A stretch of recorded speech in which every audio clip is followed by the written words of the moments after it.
And Charlie Turner with you live from the original Gino's Pizza and Grill here in Toledo, Ohio. Very happy to have on our bench racing hotline driver of the number 36 Golden Corral Chevrolet for Tommy Baldwin Racing. It is J J Yeley. Hey, JJ, welcome to the show. Thank you for having me. Well, absolutely. I tell you, you're the most popular guy amongst parents with kids under 10 years of age today, I think, in the world, because they all got to eat as much food as they wanted at Golden Corral. So you're a pretty popular dude. Yeah, I was. Which, obviously we had a really good run on Sunday. It looked like I had an opportunity to maybe get up as high as 6th or 7th coming through turn 3, and I tried to go to the bottom with a big run, and Regan Smith kind of shut the door on me. And with NASCAR's rules, you have to be pretty cautious about getting near or below that yellow line. So, if I had to do it over with, I definitely would stay at the outside.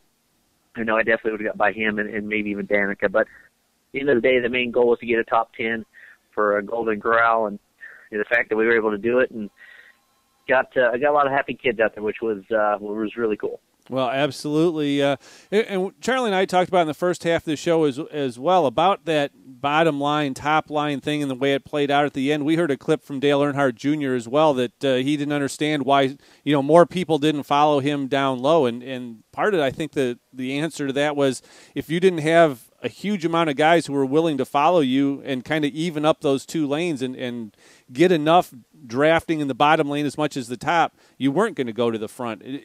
It seems really frustrating, I guess, to look at it. It must have been frustrating behind the wheel as well. Well, I'm sure it's frustrating for him because usually when he goes in a direction on a speedway, everyone follows him. So the fact that he did it and he was the odd man out, now I guess he knows how some of us other guys feel. But early in the race, I started near the back. I went to the bottom line, and the bottom line moved very, very well. But then it turned out one of those deals after about 15 laps that the bottom stalled, and the top just built a little bit more momentum. And next thing you know, cars were kind of peeling off, and I could never find a hole. And the next thing you know, you find yourself again back at the back of the pack. So it was definitely kind of a weird race. I've been a little upset listening to, Sirius and some of the other radio stations. And, I know some of the fans have had some complaints about the car. Obviously there was parts of the race that weren't super exciting. But, it's really not fair to blame the car. I know looking back at 2008 when we had the COT cars just after they repaved Talladega, we had the same kind of scenario where the fast groove was along the fence, and there was a good 50, 60 laps where we ran nose to tail against the fence, and you get 3 or 4 cars that would get a run, you dive to the bottom, and no one would follow you. So, I think as NASCAR gets a little time with these cars, they'll be able to help make the speedway races a little bit better. But for NASCAR and the Sprint Cup, our real season starts going into Phoenix this coming week, and I think that's really where these new Gen 6 cars are going to show their true potential.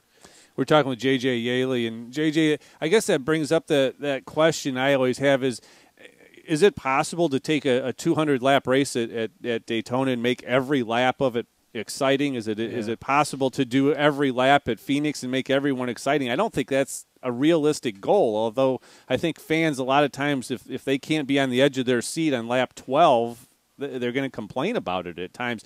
But you got to let the race kind of come to you, don't you? Oh, you do, and I think that's the big difference between being a fan sitting in the grandstands and what you see on TV, because there's always a battle on the racetrack, and it doesn't really matter what lap it is. It's just not normal that TV is going to drop back to 14th, 15th, 16th position and watch 3 cars race really hard. But there's always a battle, so that's just the difference between being at the track live and what you see on TV. Sometimes you just have to bring it to reality.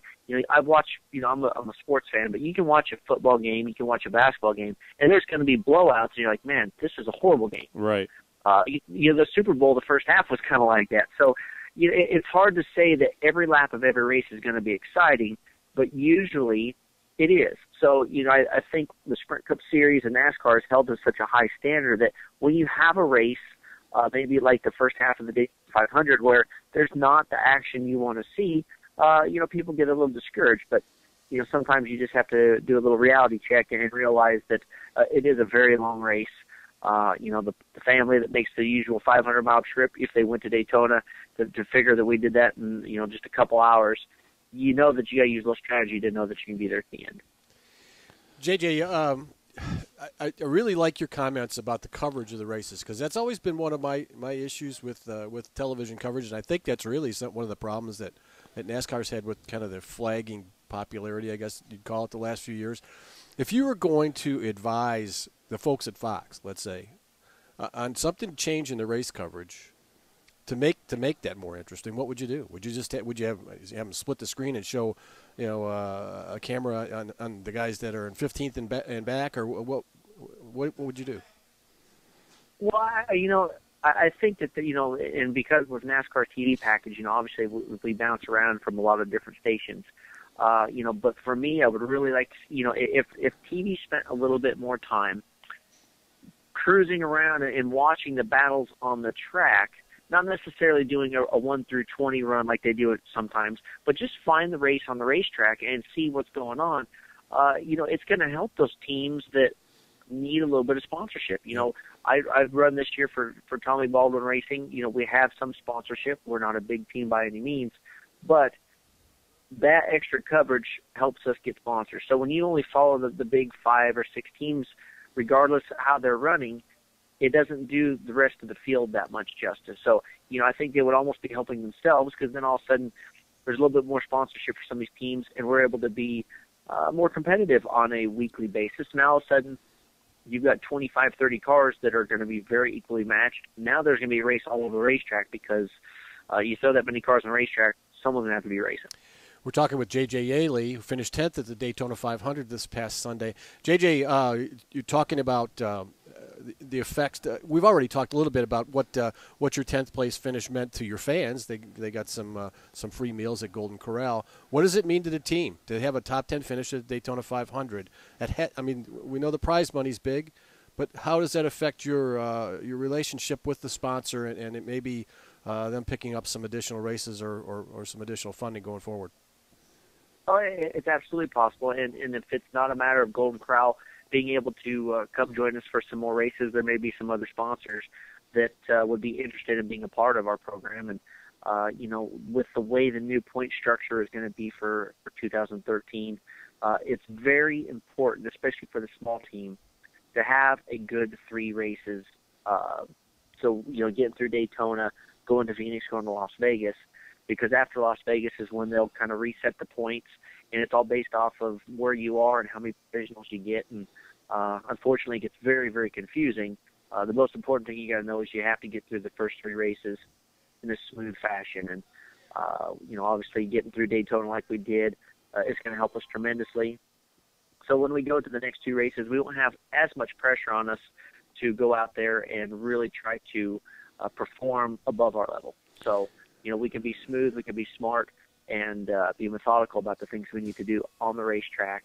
And if Sunday in Phoenix we end up 22nd, that's good average. That means that we've brought the car back in one piece, and we can continue to build and learn with these new race cars.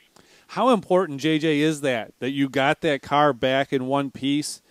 Being again, you don't have 50 cars already built for this season. You don't have that kind of inventory because of the new car, because of the size of the team.